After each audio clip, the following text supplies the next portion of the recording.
Bonjour et bienvenue dans le journal de l'emploi au Salon international de l'agriculture. Nous allons parler emploi et un petit jeune à côté de moi. Toi, tu as envie de faire quoi plus tard? Vétérinaire. Très bien, vétérinaire. Elle a envie de travailler avec les animaux et faire de longues études. Et j'ai quelques offres d'emploi pour vous, là, tout de suite. En Isère, on recherche un conseiller d'entreprise pour accompagner des agriculteurs dans leurs projets d'installation et de transmission. Dans Lyon, une organisation professionnelle agricole recherche un conseiller en gestion du patrimoine.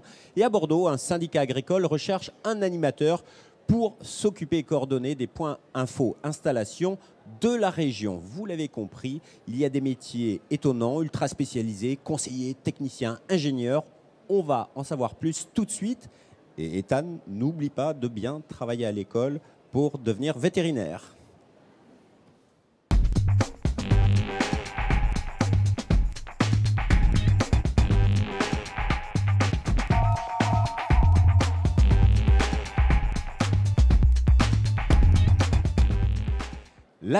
L'agriculture recrute et pas seulement sur les exploitations. Pour en parler avec nous, Laurence T. Bonjour. Bonjour. Vous êtes conseillère emploi-formation à la PECITA.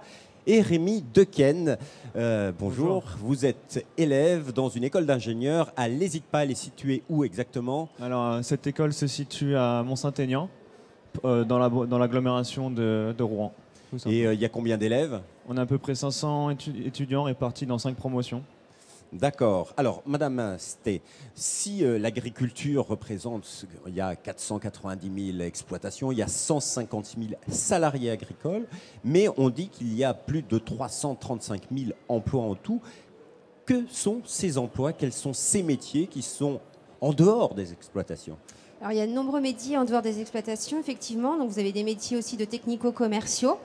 Vous avez des métiers aussi dans la juridique, dans le conseil, dans l'animation, dans la communication. Voilà, il existe de nombreux métiers qui sont ouverts notamment aux ingénieurs, mais aussi à des bac+2 et aux licences. Mais éventuellement. quelles sont les structures qui recrutent? Alors, les structures, vous avez aussi tout ce qui peut être ce que nous on appelle OPA, organisation professionnelle agricole, telles que les chambres d'agriculture, les syndicats, et puis également des organismes tels que les firmes phytosanitaires qui recrutent aussi des technico-commerciaux. Ah donc, Voilà. la PECITA, l'Association pour l'emploi des cadres, ingénieurs et techniciens en agriculture. Quels sont aujourd'hui, cette année et dans les années qui viennent, les métiers qui vont le plus recruter, vous? Alors, c'est vrai que les métiers, notamment dans le conseil, se développent de plus en plus. Notamment, tout à l'heure, je vous parlais des métiers dans le commerce. Aujourd'hui, on ne recherche pas uniquement des commerciaux, on recherche avant tout des gens qui sont capables de donner des conseils techniques. Donc, on recherche des gens qualifiés qui connaissent le domaine, que ce soit en production végétale, en production animale ou même dans l'environnement. Voilà.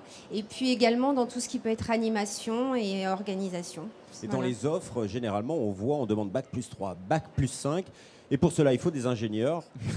Rémi Dequesne, vous êtes engagé pour devenir ingénieur. Vous avez envie de faire quel métier?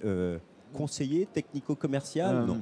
Moi, j'aime bien la relation, le contact avec les agriculteurs. Donc, pour ça, j'ai choisi le marché à terme. C'est un outil économique où on doit acheter, vendre les matières premières agricoles.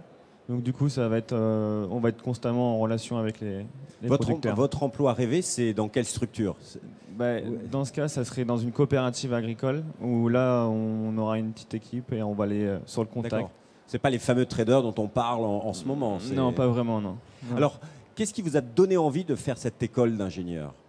Donc Comment ça s'est passé? En fait, j'ai fait un lycée agricole, donc j'ai étudié l'agronomie, bien sûr les maths, la bio, tout ça. Mais j'ai accroché beaucoup plus avec l'agronomie, donc j'ai décidé de poursuivre mes études dans ce secteur. Mais votre famille était... Non, du tout. Je viens dans la région parisienne. Du coup, oui, je ne suis pas du tout issu du milieu agricole et j'ai décidé de prendre cette voie grâce au lycée agricole qui m'a fait ouvrir. Donc vous l'avez bien compris, on peut habiter la ville et faire des études pour travailler à la campagne. Ce n'est pas réservé au monde rural. Quand même, sur cette école, n'hésite pas, est-ce que c'est sympa? Parce que... Est-ce qu'on fait des stages et quels sont les stages qu'on peut faire quand on étudie là? On a pas mal de stages parce qu'on a des stages tous les ans. Donc ça commence. Et vous, par exemple, ça a été quoi comme stage? J'ai fait mon stage ouvrier, c'était dans une exploitation de bio. Ensuite, là, je reviens de Martinique. J'ai étudié dans la recherche et du développement de l'agriculture. Et je pense que la 5e année, ça va être justement dans la coopérative agricole. Donc, je vais me mettre à rechercher dans le marché à terme. Donc des stages sympas à travers cette école. Si vous voulez en savoir plus sur l'école, vous allez sur leur site internet www.hesitepas.org. De plus en plus de métiers Bac+3, Bac+5. Où est-ce qu'on trouve ces métiers, ces emplois? Sur votre site, j'imagine? Alors, vous pouvez trouver donc toutes ces offres, tous ces métiers sur notre site.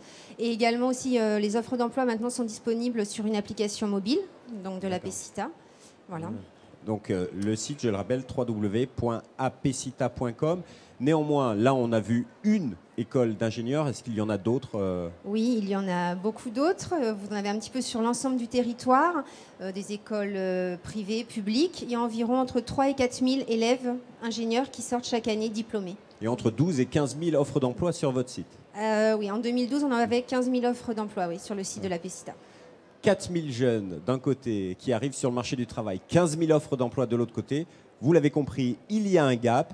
Ça veut dire que l'agriculture recrute, il y a de l'emploi. Allez-y. Je vous remercie à tous les deux. Merci. Et on se retrouve bientôt pour un autre journal. Au revoir.